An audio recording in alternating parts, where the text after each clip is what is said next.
I'm Johnson Knight, and this is B-Movie Madness. The movie I'm going to check out today, well, you can find out what that movie is after this intro.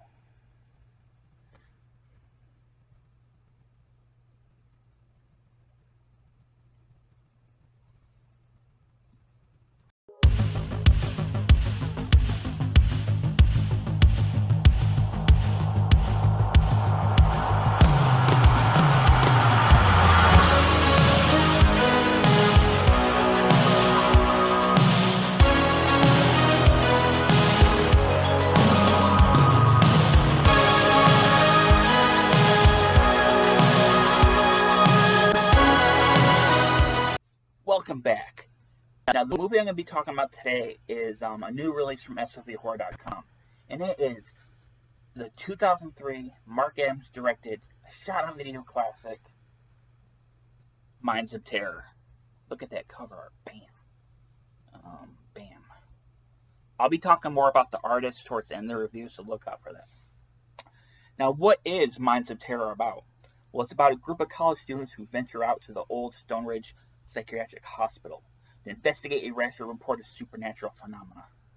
When they arrive at the abandoned faculty, they are greeted by the mysterious Jeffrey Van Dorn, a former counselor who now calls the rundown institution home. But things are not as they seem, as Stone Ridge harbors a dark and evil secret, and the students will soon learn the true horrors that lie within its hallowed halls. Ooh, sounds good, don't it? Usually I don't do this reviews, or at least during the main part of the review, but I feel it's necessary to talk about a little bit of the production history of this movie. It has a pretty interesting production history.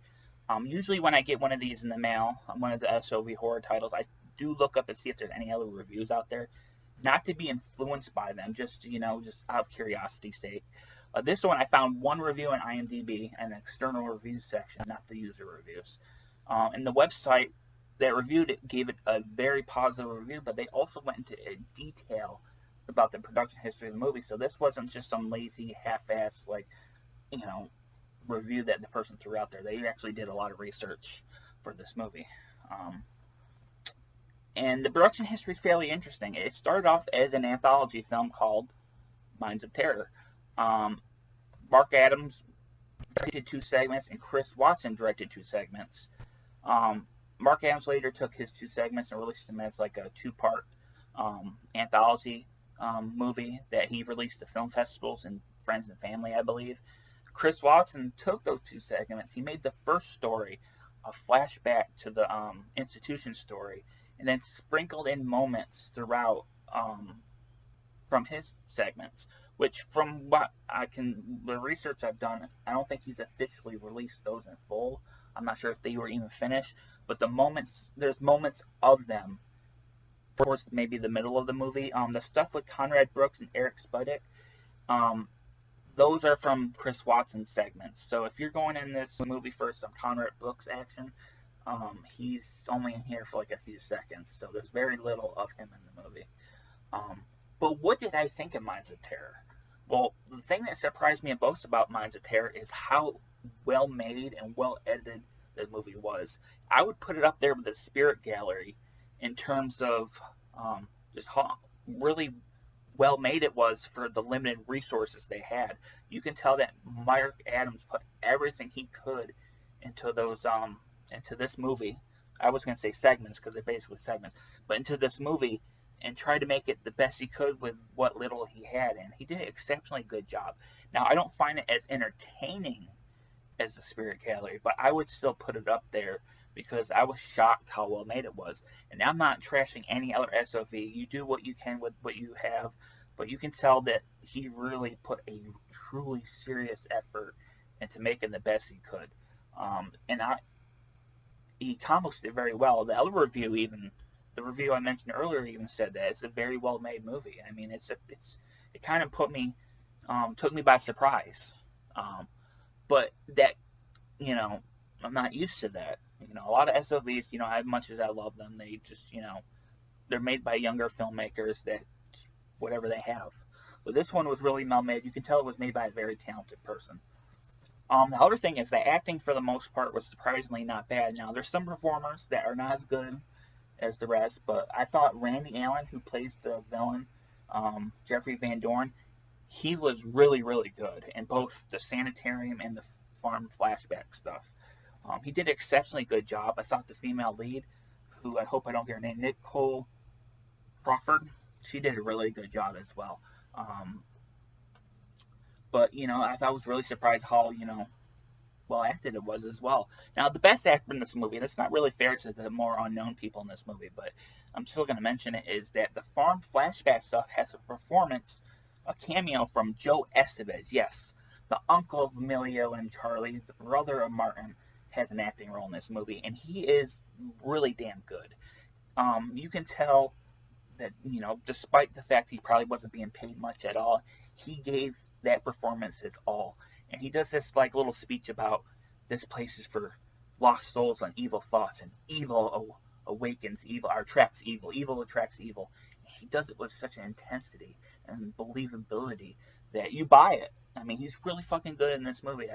I've seen quite a few movies with Joe Estevez, and I always think he does a decent job, despite the fact that he's working on pretty cruddy movies. I think he was in considered one of the best Mystery Science Theater 3000 episodes, Werewolf. But I thought he was fairly decent in that movie, and I thought he was really fucking great in this movie. So I got to give it to Joe Estevez. He did again a good job. But the more unknown actors like Nicole Crawford and Randy Allen, they really put in a lot of effort to their performances as well, and they were very believable. So I got to give them some credit. Now, the funny thing about this was IMDb lists this movie as PG-13. Now, I'm not sure if that was just added by somebody or the MPA just simply did not watch the movie. I'm not going to say this is the goriest, most violent SOV ever made, but it's still fairly violent and gory. Definitely far more violent for a PG-13 rating, so I don't really know what's up with that. It's not listed. It's listed as unrated on the back of here, but it's like the movie Uninvited with the mutated cat on the ship. That's PG-13. That movie's really gory, so I don't know. Maybe that was added by a user, but it's definitely not a PG-13 movie. Now, the disappointing part is that there is no boobies in this movie. I know you're like, damn it. But the good news is this movie is hosted by Natasha Knighty. What am I doing? Oh, I'll get to that in a minute. It's a different release. Natasha Knighty. If you watch Natasha Knighty's Boudoir of Blood, you know that she strips throughout that movie.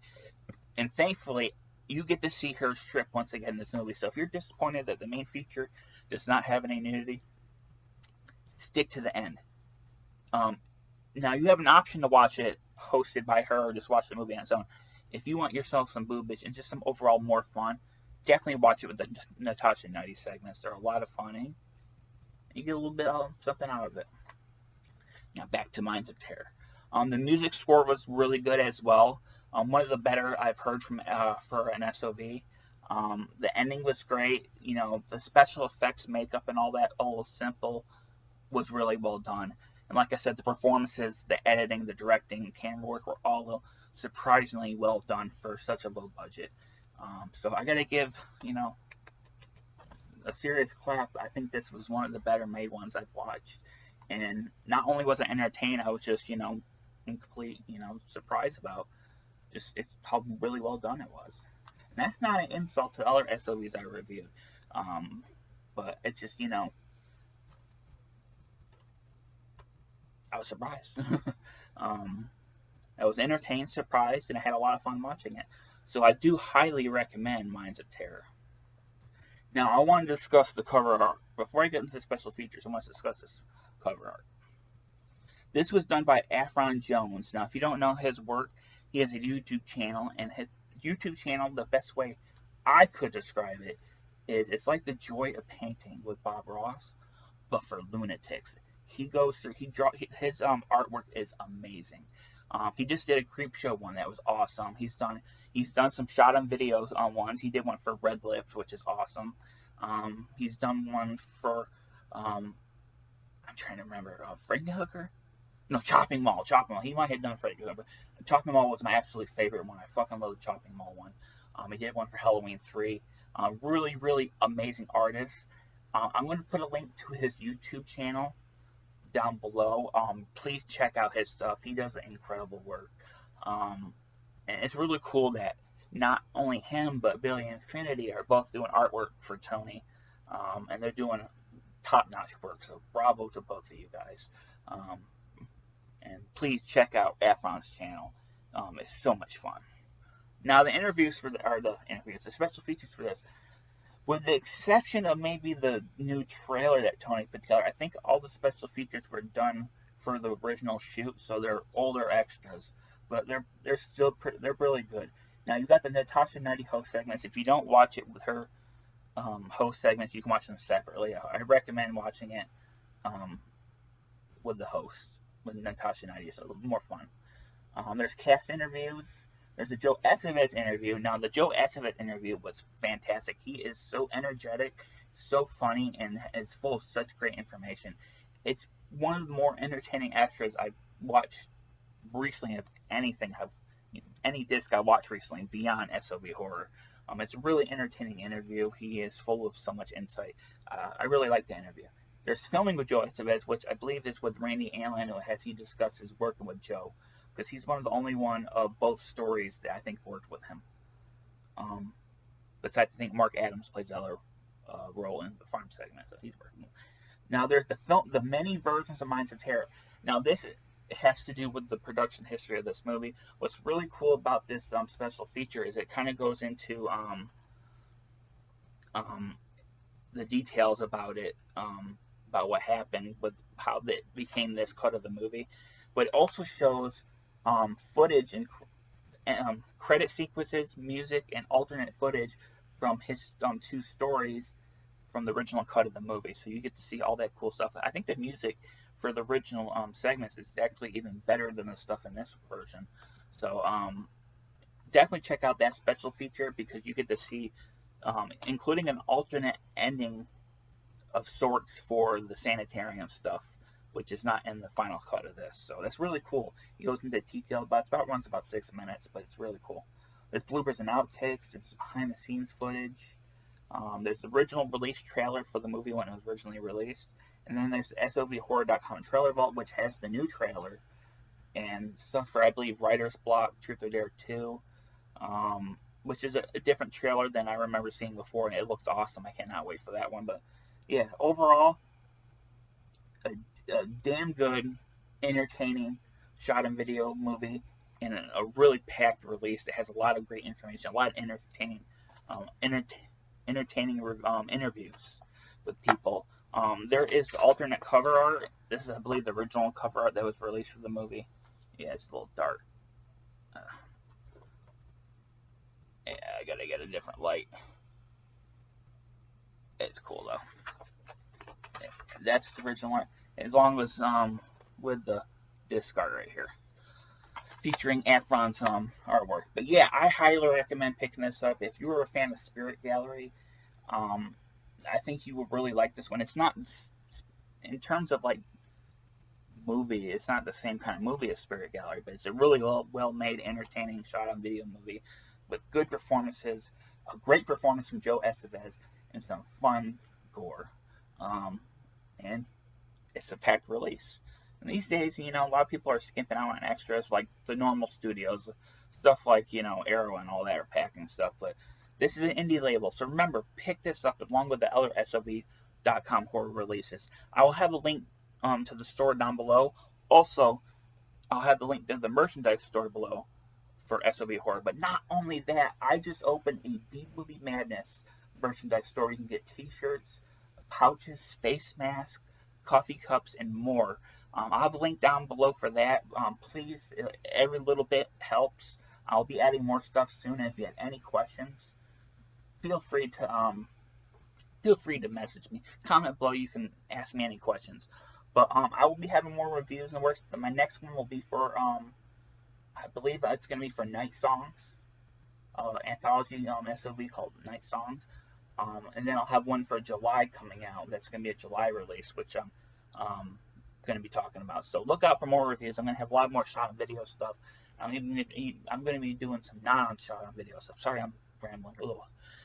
So look out for them. Now, if you like my channel, give me a thumbs up, subscribe, and comment down below. What is your, not SOV? What SOV do you feel is the best made? Like, just not only the script, the acting, the editing. Which one do you feel is the best made? Just let me know down below. But that's it for now. I'm Jonathan. It's been B-Movie Madness. Thanks for watching.